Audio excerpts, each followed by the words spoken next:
What's going on, AX fam? We're back here at the Anime Expo Light booth. I am your host, Jordan, aka Miss Jordy. You just saw the Masquerade event that went down last night. We hope you enjoyed it in case you missed it the first time around. There's so much happening at Anime Expo: cosplay, games, movies, everything. We also, though, have voice actors and panels going on, and I've got a very special guest joining me right now. The one and the only Zeno Robinson. Yes, he's at the booth. I'm here. You are in the building. Yes. How are you doing so far here at Anime Expo? I'm doing great. Thank you for asking. How are you? How are you doing? I am working. You know what I'm saying? I am working. We are making it happen. Yes. Anime Expo Light. So I'm so excited to have you here, though. I know you did your panel earlier this week for ZOM 100. Talk to us about how that went. Yeah, so it was really cool. Like ZOM 100 is an anime coming to Netflix, Hulu, and Crunchyroll in a couple weeks, and then our dub comes to those platforms in August. So I'm really excited for everyone to see it and to get to work on those. The panel was great. I got to meet the mangaka, Takata Sensei.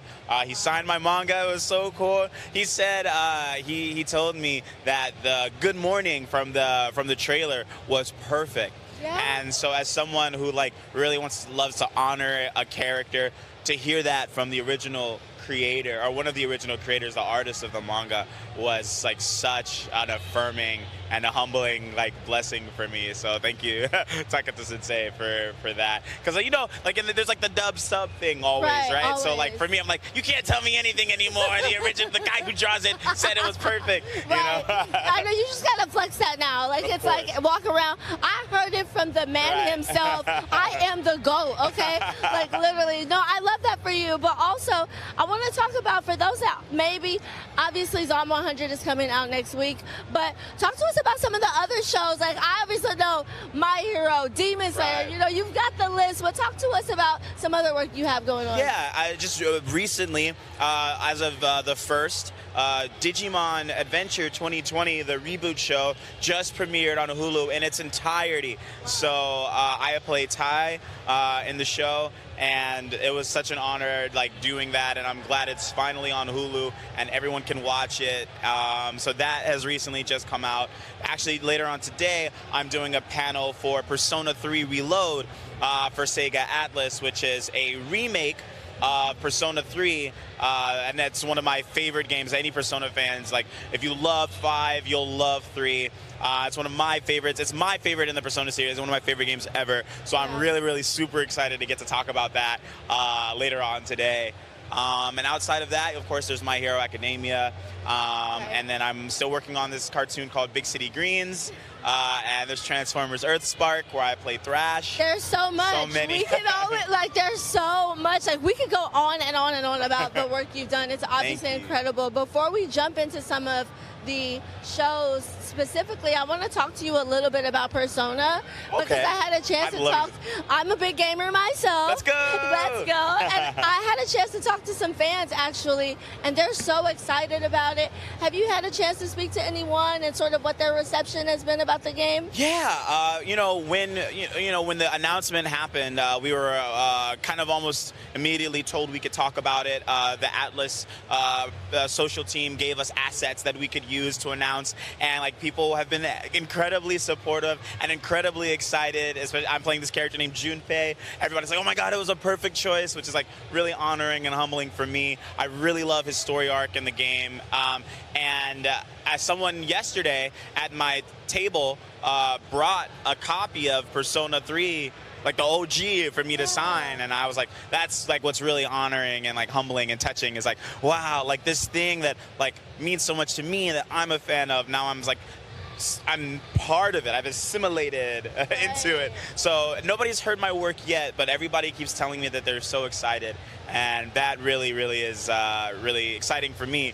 and I can't wait for everybody to hear what we did. For sure. I'm so excited to see what you guys did because I know that it's probably months and months in the making and you have to like keep things under wraps and keep it a secret. So how long in advance does that process take between like you first recording and then, you know, the launch? Surprisingly, this was a really quick one. Okay. Like usually there are some games where you'll start working on it, and as in fact for the studio PCB, I thank you, shout out PCB, I love you guys, thank you. I was working on them on another game, and that gave them the inspiration to send me the audition for Persona. They're like, oh, we have you in mind for this other thing too. That other game that I've been working on is not done yet. And I cannot say I'm in it. But Persona has come out, I've finished Persona, and that has come out, and I've been able to announce it in that time. So it's like, it just depends on the timeline of the studio and the game and like how long development is and how big the game is, etc. Yeah, but so I also know it's been, like Persona 3's they've been working on that for years, like right after Royal, I think. So we got in maybe near the end of that process. Super quick. That's awesome. Yeah, and you get that insight. Like, we got a little tea just now. I don't know, AX fam, you in the chat right now. He kind of teased. He didn't say what it was, obviously. We don't want to break no NDAs, and it's not going to be on my watch, you know what I'm saying? Not mine. Not his either. But we heard a little taste, you know, something new coming in store. Yeah. That's really exciting. And so let's go ahead and jump into some of the anime talks. Specifically, I wanted to ask you a little bit about Demon Slayer. Okay. Obviously, that just, well, the sub I didn't just say wrapped that when up. we were listing all the things. You know, listen, I was going to let you get to it. I was like, no, I'm going to tee him up for Demon Slayer. Thank you. Listen, the dub's still running, but subs has wrapped up. So for dub fans that maybe you haven't seen it, we won't spoil anything on the sub side. But obviously, a lot of fans, you're Genya. You know, we saw the shotgun has come out now. Right. But how did it feel to see that on social? A lot of people were discussing. It was a lot of reactions. They were like, a shot it? Genya? Like, how did that feel? I have been waiting for this moment for like 3 years. Like, since when I was told I would be playing Genya, I was already reading the Demon Slayer manga. Of course. And so when I was told I was playing Genya, it was literally, the manga was at that part where he broke out the shotgun. So I was like, oh, like, eventually I'll get to do some stuff. And I just didn't know how long it was gonna take before I got to do some things. So when he came out and like with a shotgun and he started fighting and everything like that, like, and seeing it, the reaction to it, it's like I've been waiting for it. And like me, there's other fans I met at cons who've also read the manga who've been like, I can't wait. Like everyone's not ready, and like, so now that it's like kind of Genya's time, I'm like really excited to see the excitement for his character, and people can get just as excited and fall just in love with Genya as I have, you know.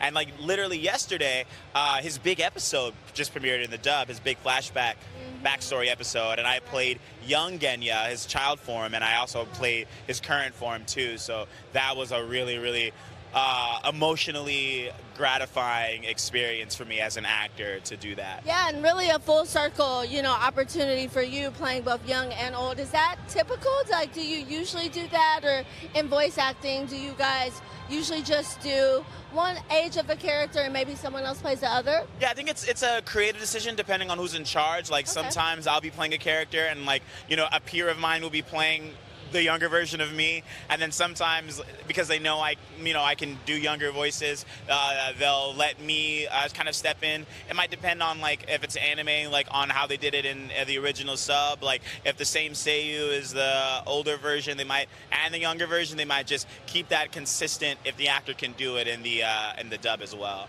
Yeah. So now that we've talked a little bit about, you know, some of the work you've done, also a lot of the work you have coming up, I really also want to hope for folks in the chat to get some takeaways from this as well, maybe if they're interested in voice acting.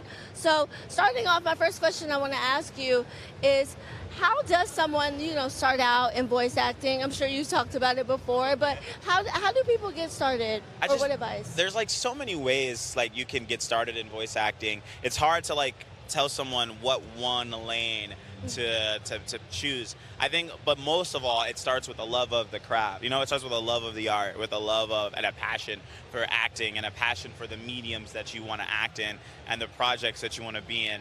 And then from there, it's like discovering how do I put my art out there, or how do I market myself, or how do I, what tools or things do I need in order to get to where I want to go. Sometimes that's making a demo and like putting that out on social media, or submitting that to agencies or studios who are willing to take it and hear you and add you to the roster. And sometimes it's like auditioning for things you see online, or signing up for websites where you get to audition for things. There's a lot of websites, where you can audition for indie projects, and you can put those on your resume or on your demo reel. There's so many avenues, but I think it always starts with a love for the craft, and then figuring out like what you need to take that next step. Absolutely. And when you have that passion for it, it just makes it so much easier. Exactly. You can do it all the time. You're Right. able to embody so many characters, and obviously your fan base has grown so much because they feel that passion coming directly from you. And I think that's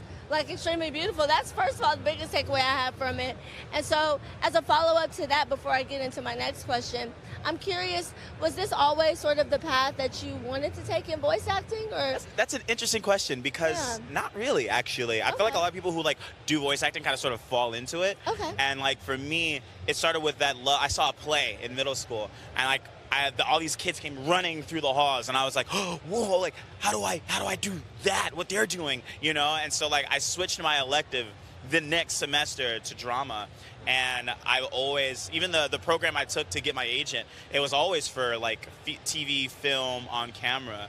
And so when I signed with them, I signed like commercially, and then I got, I was doing TV auditions, I was doing film auditions and voiceover auditions. Voiceover just kind of happened to be the thing that sort of took off first, and I'm very grateful and very blessed. I think like, I'm a spiritual person, so I believe like God sort of puts you in a certain avenue for a particular reason, even though I was always like, oh, but I want to do this, and I want to do this, and why won't you let me do this? Yeah. Like, there was an avenue in, anime specifically, and like voiceover, where maybe somebody like me was needed. Like, somebody probably needed to see me as Hawks, as like, to be inspired, people of color, and like, things like that. So yeah, it wasn't always the goal, but right. I always had a love for anime and video games. It was all I kind of did growing up, so it kind of makes sense. Absolutely, yeah. No, that makes complete and total sense to me, because as someone who also loves anime and video games, that's definitely something that, like, being in this position, being able to talk to people like you and just discuss the weekend, it's like an incredible opportunity. So I next want to ask you, because I think we see a lot of the glamour of it. Sometimes, you get the fans, you do the signings, you do these interviews. Right. But what do people who maybe are just watching these shows don't know about what it takes to be a voice actor, maybe that determination, that dedication? Sometimes, because remember I said like the biggest thing is you have to have is the love and the passion for it. But sometimes that can also sort of be your biggest weakness, because you love this art so much that when you have to acquiesce to certain terms or to certain things, you love it, but it doesn't mean you're always going to get the role you want. Yeah. It doesn't mean you're always going to get your dream role. It doesn't mean you're always, there is so many things that I've auditioned for that I had my eyes on. There are anime that I've seen from the manga stage that I've been like, when this manga gets an anime, it's going to be huge, and I want in, and I want to play this character, and then it goes exactly as I've said it would go, and I audition and I don't get it. Wow. And it's like that heartbreak is also like something that you must deal with as an actor, and be like, you gotta cry it out or whatever you gotta do and dust yourself off and get back in the booth and do it again. And sometimes you won't book that role, but you'll book something else. And that has its own, if you can't, sometimes you want to approach it with gratefulness and grace and humility, but sometimes it's also like, but I really wanted, and now I gotta not play that and like listen to my, like that can be its own kind of internal struggle. Like audition, people tell you about the audition process. It's auditioning and auditioning and no's and no's and no's and no's. And then until you finally get that yes, you know what I mean? And so like that can be hard. Like it took me 7 years in between when I first started my first ever voiceover job to now, and many times in that 7 years is probably about 700 auditions, if that, right? Wow. That's like a low bar, to book nothing, and then hope you get one thing out of that, So that's kind of the stuff that makes it hard. But like when you approach when you approach the career with like gracefulness and gratefulness, grateful to be there, grateful for the opportunity, grateful to work, and your humility, and like just like you throw away your ego and you focus on the work and on the art, because that's why you started. That's why I always tell people you have to remember why you started. Then that's when it becomes more enriching and rewarding. Absolutely. That humility will take you so far. We want you to brag, though. You know what I'm saying? We definitely want to brag on yes, you, too. Yes, of course. We definitely want to. So, Zeno, this has been an incredible conversation. I want to ask you so many questions. I feel like there's just so many things we can talk about and so much knowledge you have because you've been doing this for so long. So, my final question this is my final question for you, but I also want to allow you to say whatever you want to say to your fans. But where can people find you? What are your social handles? All that stuff. Shout yourself out. Yeah, we want to brag on you. Yeah, oh, thank you. Everyone can find me at Childish Gamzino, so like Gambino, but my name. Sometimes there's an underscore in between Childish and Gamzino, but that's where I am everywhere. All my social handles. That's it. All right, and any final thoughts, final words before we wrap this up? I love being here. I remember coming here as a fan in 2016. Actually, probably earlier than that, 2014, 2015, doing the Bang Zoom, the studio, they have open auditions. I came here specifically to do the open auditions years ago, and I lost. And then I went and I did the thing that they did after that, and I lost. And then I came back the following year and did the open auditions again, and that put me on their roster, and that's how I started doing anime, and like kind of to be here now as a guest and interviewing with you. As someone like on behalf of the con, and I'm promoting Zom 100 and Persona and Slam Dunk. Like it's a crazy, surreal blessing. Amazing. And I'm just happy to be here, and I love everyone. I love you all, and thank you. That is incredible. Thank you.